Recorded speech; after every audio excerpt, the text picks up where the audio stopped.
This is how you can meditate for no more than 5 minutes a day and receive all the benefits of this practice without falling asleep trying. Hi, I'm Louisa, and this is the introductory video to the Level 1 meditation course for beginners. Stay until the end and I'll tell you my tips so you don't fall asleep in the meditations. First, because it is important or useful to learn to meditate. This practice allows us to train the mind to reach states of consciousness of calm, tranquility, concentration, and mindfulness. Skills that have been affected due to the high use of technology, specifically cell phones and social networks, which are generating constant stimuli to our brain and our attention. Second, it is a religious practice.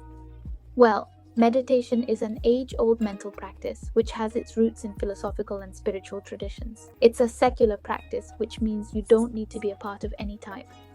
It doesn't interfere with your personal beliefs, it simply works on being present in the now and developing emotional, mental, and physical skills. What does it consist of? It's all about consciously directing your attention to an object of focus.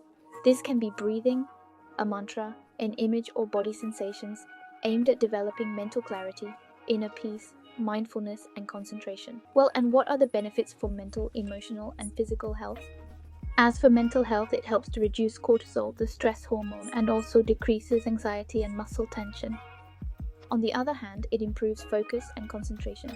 As for emotional health, meditation helps us to become aware of our emotions, which can assist in regulating them and in improving symptoms of depression and anxiety. It also increases resilience, which means you'll be better able to respond to stressful or emotionally challenging situations. In terms of physical health, meditation improves the quality of sleep, the feeling of well-being and satisfaction. On the other hand, it helps improve cardiovascular health, blood pressure, and strengthens the immune system. Okay. And now let's talk about the 4 most common myths related to meditation. The first myth is that you need to empty your mind. The truth is, meditation is about observing your thoughts without judging them and gently returning to the object of focus. The practice of meditation is about giving yourself the time you've decided to observe your thoughts and focus on the breath, a mantra, a mental image, or whatever you've decided. Obviously, it's a constant exercise of attention, meaning that a thought is going to occur and likely without you even realizing it, you're going to get caught up in that thought.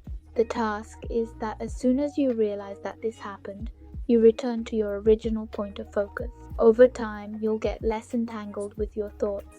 You'll realize more quickly when your mind wanders, and you'll be able to shift focus back to the intended object more swiftly. You will have meditations where you will be able to concentrate for a longer period of time. But that also depends on the occurrences of your everyday life and whatever may be troubling you. This is why it's a constant exercise. It's not about whether today's meditation was a constant struggle during the 5 minutes or whether you drifted off several times and were conscious in the meditation for scarcely a moment or nearly not at all. That doesn't mean you didn't meditate. That's what meditation practice is. Sometimes it's going to be easier, harder. But that doesn't negate that you practice for 5 minutes. So it's important not to have these expectations that you must spend 5 minutes with a completely empty mind, because that's not true. It's merely a concentration exercise where you have an object of focus and go to spend the entire time in the exercise observing the thoughts that appear in your mind. You let them pass, don't judge them, don't follow them, return to the object of focus for 5 minutes. The second myth is that it's hard and time-consuming. Well, the truth is that meditation can be as short as a few breaths, a minute, 2 minutes, or even hours. But it's not necessary to have a practice of hours, half an hour, 5 hours for it to be considered a meditation practice. You can do it with 5 minutes, or on days when you're really busy, or in a time of stress, you can just take deep breaths and you're still going to be able to receive the benefits of meditation. The important thing is that you are consistent with the practice, because if you do it one day at a time, week for 5 minutes isn't going to have the same impact on your physical, emotional, and mental health than if you do it every day for 5 minutes. The third myth is that only for spiritual people. And the truth is that meditation is a mental practice that you can put into a mystical, energetic, spiritual, or religious tinge. But you don't have to just put a relaxing music and focus on your inspiration or the music, or focus on what you're doing. Feeling in your body, or making a sound, or repeating a phrase, or repeating a mantra is so your spiritual or religious beliefs do not affect the practice in any way, nor does the practice affect your beliefs. The fourth myth is that you must be in a specific posture. This is not a requirement. The important thing here is that your spine is as straight as possible, as aligned as possible, and that you are comfortable. What leads us to the postures is the first posture, the half lotus.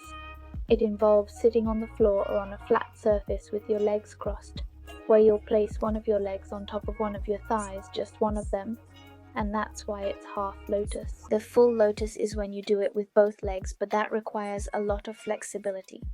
So if you can't do it with just one leg, then that will keep your spine aligned. The second posture is sitting in a chair, where it's important that your spine is completely straight and the soles of your feet are touching the ground. The third posture is sitting on your heels with your knees together, slightly apart. Place your hands on your legs. You can put a cushion under your knees for more comfort.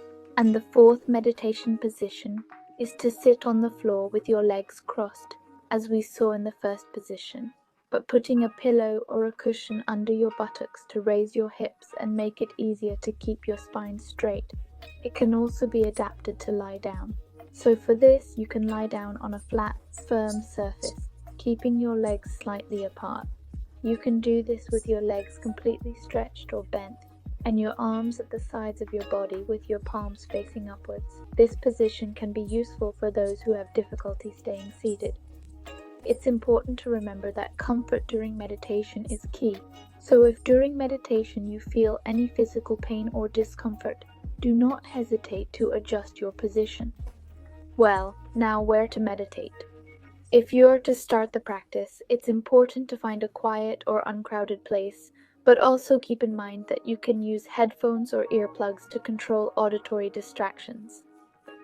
Also, remember that this practice is not so much about the place or physical things, it's about your ability to focus your mind.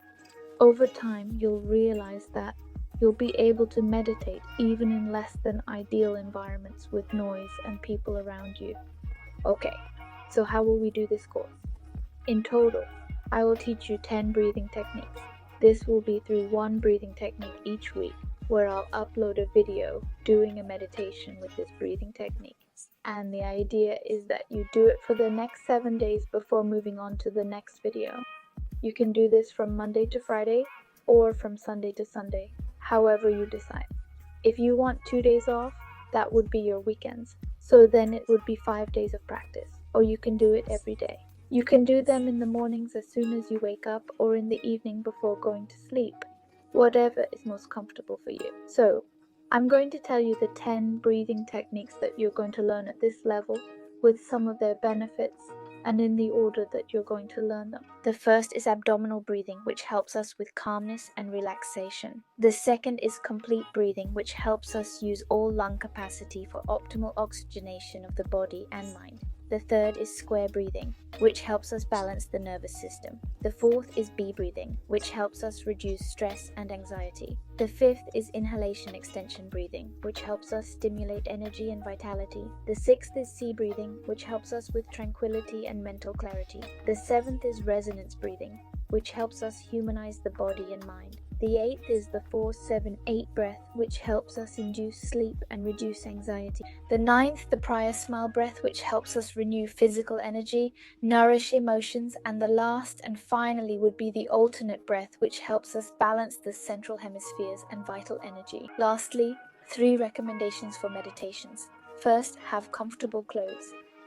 If you do it in the middle of your daily routine, at work or elsewhere, try that for those 5 minutes. You can unbutton your pants or belt and ensure that your stomach is free to take deep breaths, to fully extend, and also that it does not cause any discomfort in any other part of your body. The second thing is to have a pen and paper at hand so that after the meditations, you can write down any thoughts that have caught your attention during the meditation. As remember, meditation is about observing thoughts. If you don't empty your mind, then it may happen that some of your thoughts have caught your attention, and it's important that you can write them down on a piece of paper after meditation.